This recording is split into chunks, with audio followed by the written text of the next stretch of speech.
Fluidos en reposo. Continuamos con nuestra clase de fluidos en reposo y ahora ya vamos a tratar de desentrañar cuál es la ecuación de cálculo de esa variación de presión que estábamos buscando, que yo les había explicado en la clase anterior. Bueno, vamos directamente al trabajo, manos a la obra. Ustedes saben, en estática de fluidos, vamos a tener dos situaciones. Ustedes antes tenían variable de un fluido en un punto. Ahora tengo variación de la presión, una variable en particular, en un fluido en reposo de un punto a otro. Antes esta era la forma en que ustedes definían. La presión la calculaban como ρGH y la decían así. Ahora van a ver cómo la hacemos nosotros, cómo la planteamos ahora en esta nueva modalidad. Hay dos situaciones que me interesan, los sistemas inerciales y no inerciales. ¿Cuál es un sistema? El sistema inercial es fijo respecto a la Tierra y el sistema móvil a un sistema anclado a la Tierra. En ambos casos se cumple la segunda ley de Newton, que en el sistema inercial la sumatoria de fuerzas es igual a cero y en el no inercial hay una aceleración resultante porque la sumatoria de fuerzas no es igual a cero. Recordar siempre que en fluido en reposo el esfuerzo cortante va a ser cero y que las fuerzas actuantes solamente son las de gravedad y de presión. Voy a hacer una referencia a este tema de sistema inercial y no inercial. Lo que vamos a aprender ahora, vamos a volver a tomar nuestra jarra, es determinar la presión en este sistema inercial. ¿Qué es este sistema inercial? Que está quieto y yo, respecto de mi referencia, que en este caso soy yo, está estático, está quieto y el fluido también está en reposo. ¿Qué quiere decir que es no inercial? No quiere decir que el fluido se está moviendo. Quiere decir que todo esto se está moviendo, esta jarra se está moviendo, ustedes la ven pasar, yo soy la referencia y sobre este sistema actúa una fuerza de tal manera que me da una aceleración resultante en alguna dirección que hace que el sistema ya sea no inercial. Pero, piensen bien en esto, el fluido dentro del recipiente está en reposo. No actúan esfuerzos cortantes, solamente todo el fluido se mueve con aceleración, que es otra cosa, que no es lo mismo que haya movimientos entre capa y capa. Y esto también me va a definir la posición que adopta el fluido dentro del recipiente, que es lo que vamos a estudiar en los sistemas no inerciales. Bueno, retomemos entonces nuestra ecuación de cálculo.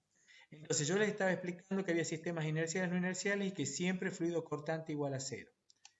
Para hacer nuestra ecuación, obtener nuestra ecuación de cálculo, vamos a hacer una demostración bastante sencilla. Vamos a considerar un elemento de volumen cualquiera en donde en cada cara está actuando esa flechita rojita que es la fuerza que actúa en cada cara de ese cubito en el seno del fluido. Eso es una porción que hemos aislado dentro del fluido. Yo lo que debo hacer cumplir es que la sumatoria de fuerzas valga igual a cero en un sistema no inercial. Repito de vuelta, ¿cómo son estas fuerzas? En esta cara está actuando la presión en la posición X más delta de X. En esta cara que estoy marcando acá está actuando la presión en la posición X. O sea, lo que yo voy a tener en la dirección X va a ser la diferencia entre la presión por esta área menos la presión por esta área que va en sentido negativo según mi sistema de referencia. Ese concepto voy a aplicar para cada una de las caras estas que tengo acá. Y fíjense todas las fuerzas que actúan. Actúa la fuerza que tengo el peso de ese elemento líquido que vale ρ por G por el elemento de volumen, por el volumen de ese elemento. Vale en la dirección X la diferencia de las presiones por el área por el versor EX que me da la dirección X. ¿Por qué? Porque esta es una suma vectorial. Estoy sumando fuerzas y es una suma vectorial.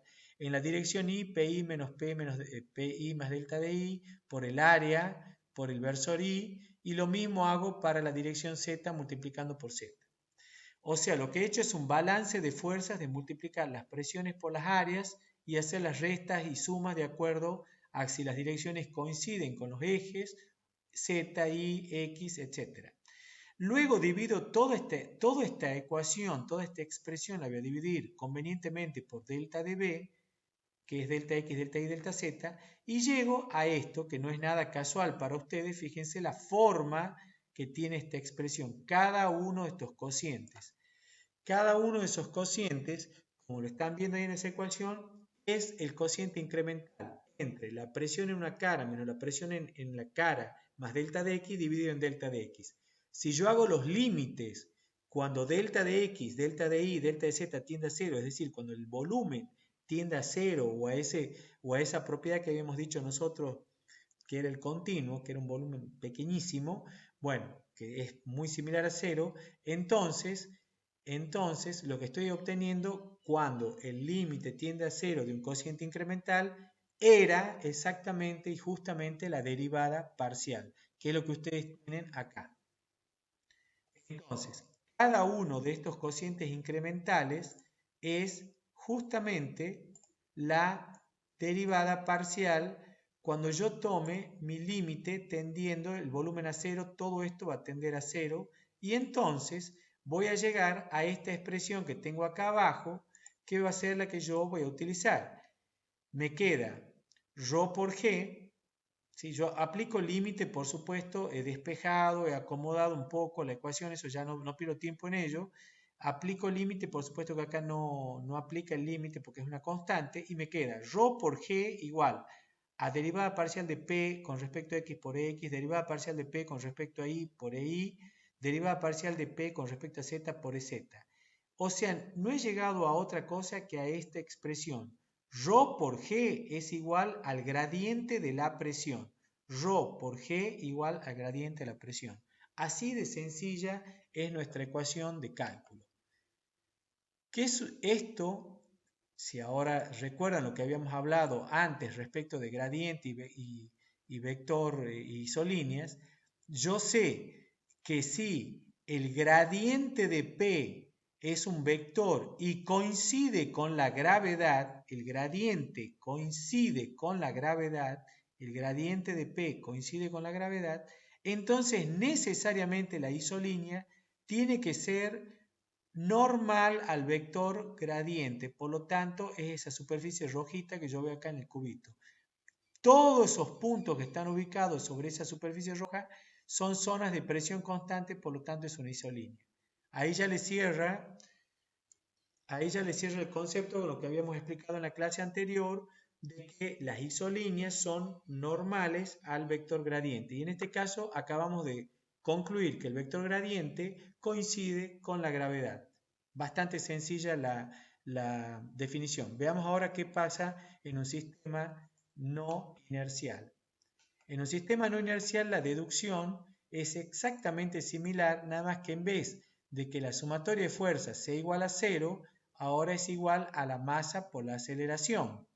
Y yo entonces voy a tener que la masa es ρ por el volumen por la aceleración, entonces ahora recuerden la ecuación anterior que ustedes tenían peso por ρ, ¿sí? ρ por G por el delta de B, y acá tengo ρ por G, ρ por el volumen por A, entonces agrupo G menos A y me queda nuevamente en el otro término el gradiente de P. O sea, ¿qué conclusión acabamos de llegar? Cuando el sistema es no inercial y yo hago mi balance de fuerzas, no lo he repetido matemáticamente porque es exactamente igual al que tienen en la diapositiva anterior. Lo único que tienen que reemplazar es, en vez de poner sumatoria de F igual a 0, tienen que poner sumatoria de F igual a M por A. Si quieren, se los muestro, pero no tiene mucho sentido. Es esto.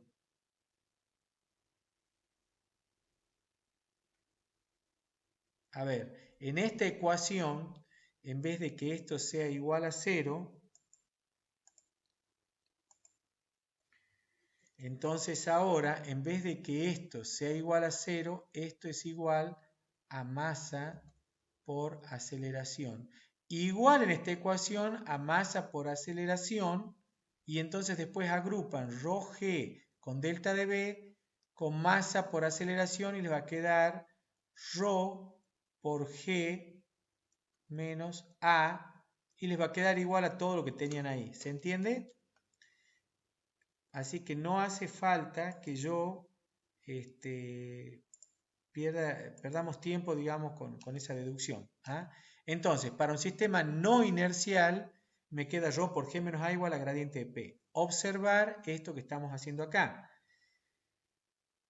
Si mi fluido se mueve con una fuerza resultante que le da una aceleración, en este caso, en la dirección X, por ejemplo, ¿sí? Fíjense que el vector gradiente de la presión es G menos A. Entonces pongo G menos A, que es lo mismo que poner, sumar, restar es lo mismo que sumar el vector opuesto. Entonces lo pongo al vector opuesto A. Y esta dirección que ustedes tienen acá, que es G menos A, es la dirección del vector gradiente. Fíjense cómo se coloca el líquido cuando se mueve esto en esta dirección, el líquido tiende a inclinarse. ¿Y en qué dirección se va a inclinar? Se inclina de tal manera que el ángulo este sea normal al vector gradiente de P que vale G menos A. No sé si les ha quedado claro el concepto, pero básicamente es, si yo me desplazo, se mueve el fluido, esta capa de líquido va a tender a inclinarse. Hagan de cuenta cuando ven un camión que lleva combustible, un camión que lleva nafta. Entonces, si voy acelerando, el combustible, el líquido dentro del tanque se va a inclinar, no se va a mover, se va a inclinar en una sola vez y así se va a quedar. ¿Y qué ángulo va a formar? Va a formar un ángulo que es normal al o sea, la isolínea va a ser normal al vector gradiente en ese caso. Eso es lo que ustedes tienen que entender para visualizar este tipo de problemas. Ahora vamos a plantear una resolución de un problema sencillo con esta nueva metodología que han conocido ahora. Entonces, ¿cómo van a resolver el problema? Siempre voy a plantear mi balance de fuerzas, siempre y cuando sea inercial aparecerá A, y si no, este término desaparece. Este término no va a aparecer y directamente me queda ρ por G igual a gradiente de P. Voy a descomponer a los vectores en sus componentes y voy a saber entonces cuánto vale en función de esto Gx a X, Gi a Y, Gz a Z. Y una vez que tengo todos los componentes, que yo ya sé cuánto valen, los vuelvo y los reemplazo acá y yo ya sé cuánto vale la derivada parcial, porque la derivada parcial no es otra cosa que la parte escalar de estos vectores. ¿A qué me estoy refiriendo? Ustedes están igualando G menos A, la componente X con la componente X, la componente Y con la componente Y, la componente Z con la componente Z. No me interesa la parte vectorial porque yo ya lo transformé en un escalar al trabajar con una sola dirección. Entonces lo que vas a determinar es cuánto vale esta derivada parcial, cuánto vale esta derivada parcial y cuánto vale esta derivada parcial. Esto que parece complejo es bastante sencillo en realidad. Pero ¿por qué estoy queriendo determinar la derivada parcial? ¿Se acuerdan ustedes que habíamos dicho qué es lo que yo quiero calcular? A ver si se acuerdan un poquito de lo que hemos visto en la clase anterior.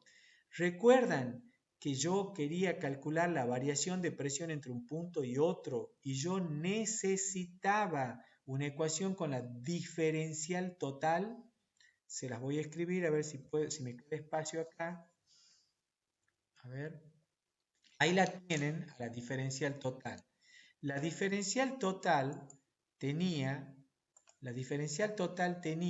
las tres componentes que yo estoy buscando.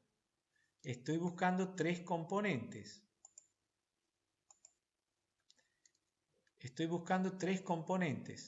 Upa, se me fue la diapositiva. Estoy buscando las tres componentes. dP de X, dP de Y y dP de Z. Si yo quiero saber cuánto varía la presión de un punto a otro, necesito conocer estas tres derivadas parciales y yo no sabía cómo calcularlas. Ahora, de acuerdo a lo que me mostraron en la diapositiva anterior, yo tengo cómo calcular esas derivadas parciales, que son lo que están viendo acá abajo, que surgió de la igualación de cada uno de estos componentes.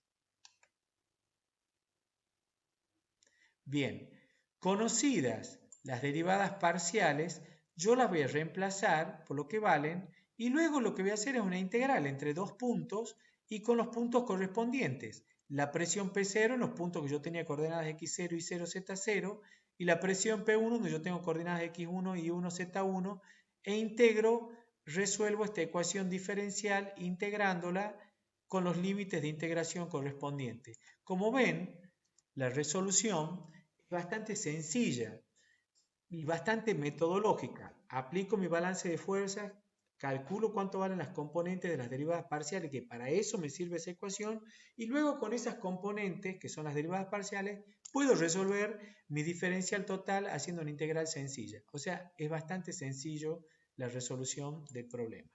Vamos a ver, veamos de nuevo cómo hacemos. Acá tenemos un ejemplo. Esto que ven acá es el barómetro, que se acuerdan que mide presión con una columna de mercurio, el barómetro de Torricelli, y cómo mide la presión atmosférica absoluta. ¿Cómo lo hacemos? Bueno, entonces vamos por nuestros pasos. Primer paso, hago mi balance de fuerzas. Lo resuelvo. Acá tengo mi balance de fuerzas. Es un sistema no inercial, por lo tanto no hay ninguna aceleración, es ρ por g igual a gradiente de P. Escribo esa ecuación, ahí la tengo.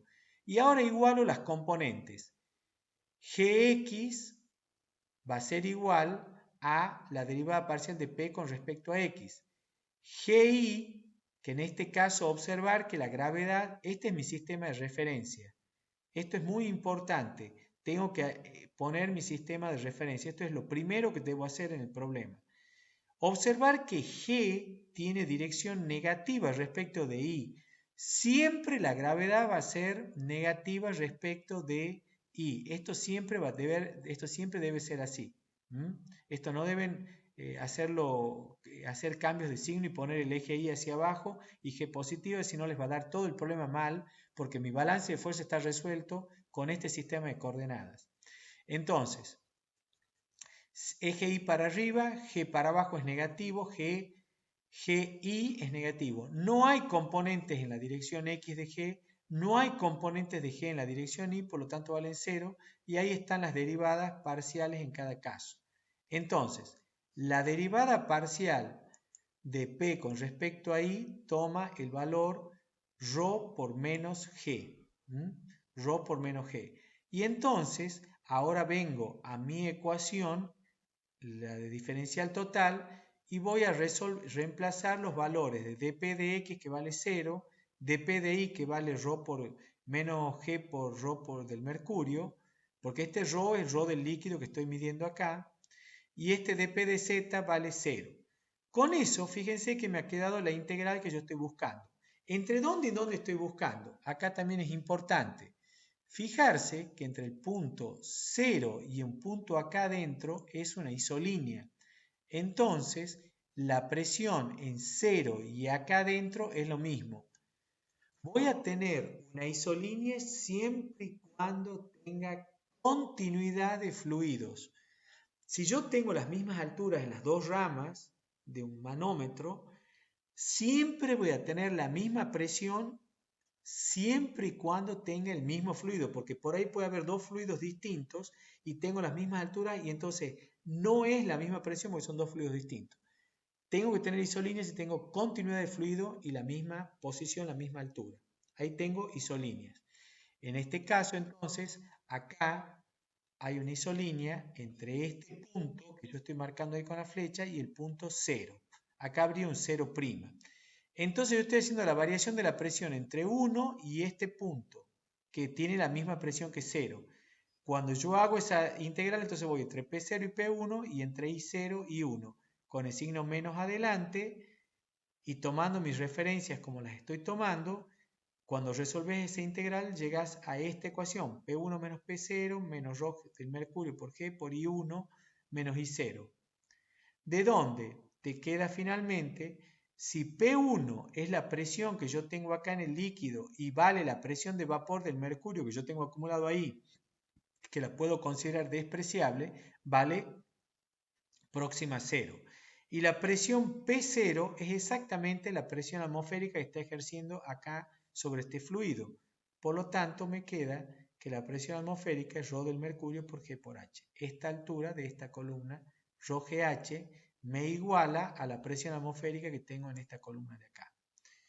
Bien, eso ha sido un ejemplo muy sencillo donde yo, ustedes he hecho semejante trabajo, semejante laburo para llegar a mi famoso ρGH, sí, porque ese era un problema sencillo que tenía una resolución sencilla y podíamos afrontarlo, digamos, de alguna manera con estas nuevas herramientas que tengo y no les iba a dar tanto trabajo, si lo hacían como lo hacían antes o ahora. Pero va a haber otros problemas mucho más complejos que ustedes van a necesitar desarrollar la metodología esta que les estoy explicando acá. Veamos otro ejemplo. Acá tengo esto por ejemplo podría ser la cubierta de un auto, o un gas cualquiera que tengo en un tanque, y tengo un manómetro que coloco en contacto con ese gas que tengo allí. Lo primero que tengo que asumir es que todo esto se comporta como una sola cosa y esta columna de gas la desprecio. No voy a considerar que acá tengo una columna de gas. Todo esto está a la misma presión. Entonces en P1 tengo la presión del gas. Acá tengo la presión atmosférica. Si yo me traslado de acá hasta acá, desde el punto 1 hasta aquí, entonces ahí tengo una isolínea. Entonces, ustedes eso lo van a ver de la siguiente manera. Entonces, a ver, en el punto 1, ustedes tienen la presión del gas. Si yo me traslado hasta acá, en este punto es un 1', donde la presión de 1' es igual a la presión de 1 por isolínea. ¿Sí? Son puntos de igual presión. Tengo continuidad de fluido y tengo la misma altura. Entonces estos dos puntos tienen la misma presión. ¿Qué es lo que yo he hecho acá? Bueno, han hecho el planteo, está resuelto mucho más rápidamente el problema y llego que la presión del gas vale la presión atmosférica más la presión atmosférica más la presión de esta columna que se traslada hasta acá y ahí saco la presión del gas. Bien, ojo acá que en este problema acá tengo presión atmosférica. Si este manómetro estuviera sometido a otra presión, yo acá tendré que poner la presión que corresponda, ¿no? Siempre que yo tengo un manómetro, ojo con eso, la presión que vos vas a poner es la presión exterior, ¿sí? Bien, ahora veamos un problema con sistema no inercial. Acá tengo un recipiente que se está moviendo con una aceleración A, se mueve con aceleración A, tiene gravedad y al moverse con aceleración A, el fluido toma una inclinación. Acá tengo el eje Y y el eje X. Me dice que determine cuánto vale el ángulo alfa. Esa es mi incógnita, ¿sí? Bueno, entonces comienzo a resolver mi problema. Primero hago el planteo del balance de fuerzas. Ahora sí aparece la aceleración. Yo sé que ρ por G menos A es igual a gradiente de P. Y hago mi planteo de mi ecuación como yo ya sabía hacerlo. Y voy a igualar las componentes. Gx a x con dp de x, gx menos ay con dp de y y gz menos az con dp de z para hacer mi igualación. Veamos a qué resultado llegamos. Fijarse, en la dirección x no tengo gravedad, entonces ese término vale 0. En la dirección x vale 0. En la dirección y, g vale menos g, gi vale menos g. Y en la dirección z no tengo gravedad. Ahora veamos para la aceleración.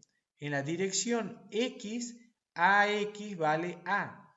Ahí no tengo componente y az tampoco, por lo tanto valen 0 ambas. Con esto me queda que gx menos ax es 0 menos a.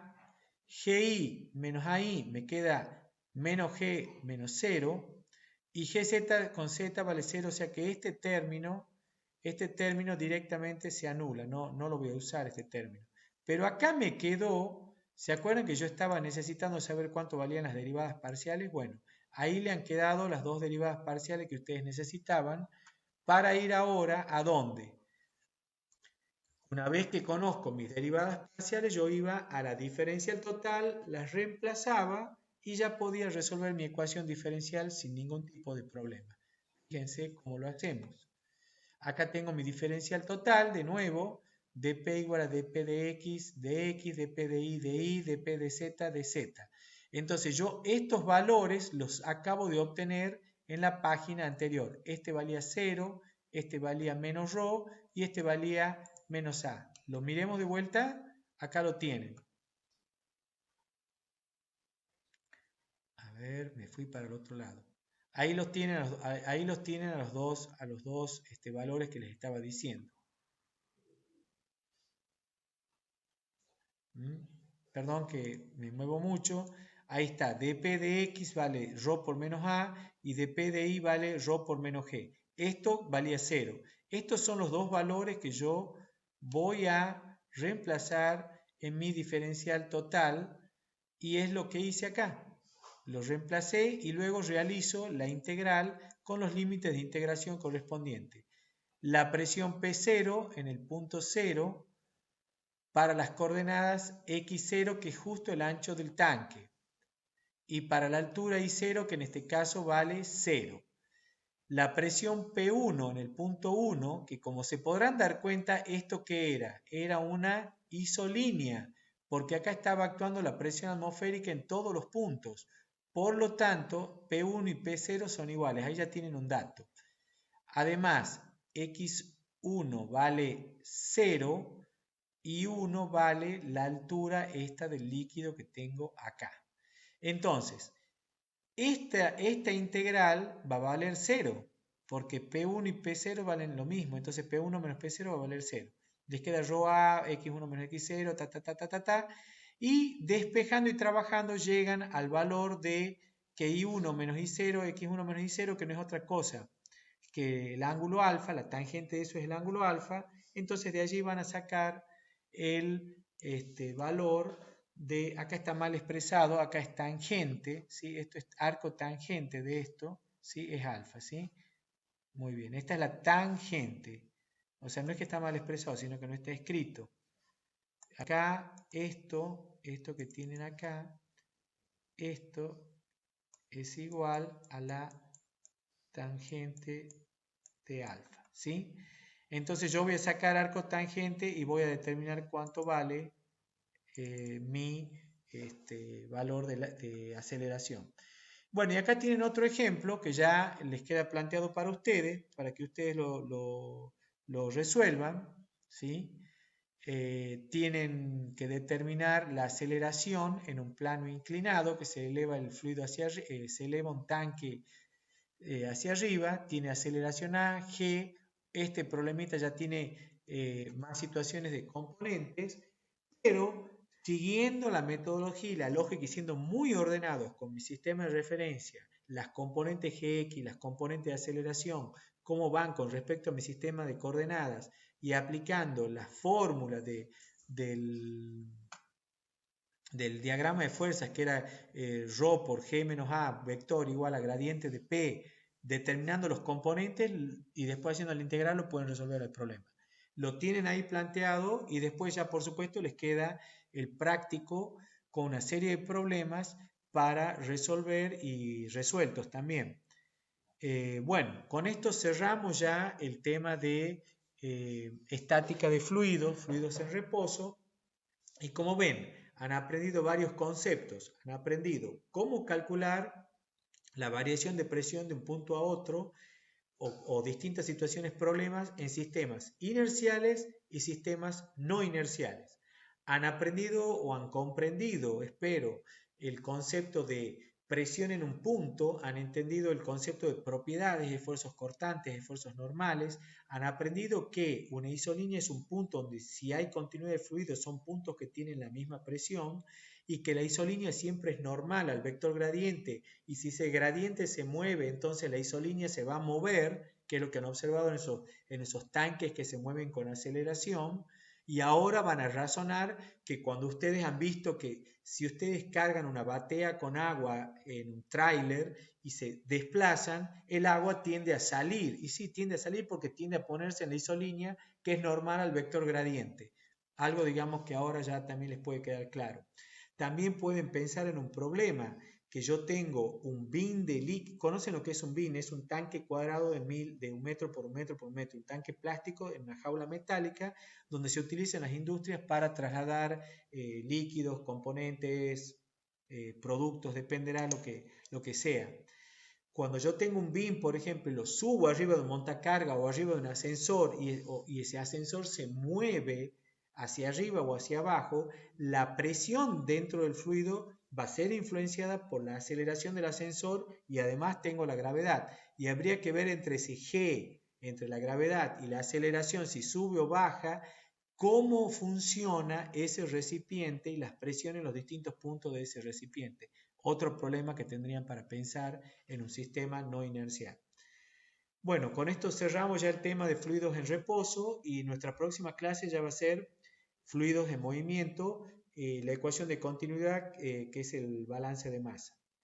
A seguir estudiando, recuerden que la clase está subida en la página, o sea, ustedes tienen estas mismas diapositivas en la página y tienen que leer la bibliografía de referencia que le estamos dando, en este caso el Senkel, está bastante linda la mecánica de los fluidos para toda la parte estática y tiene muchos ejemplos también, así que se los recomiendo para que lo vean. Hasta la próxima, gracias.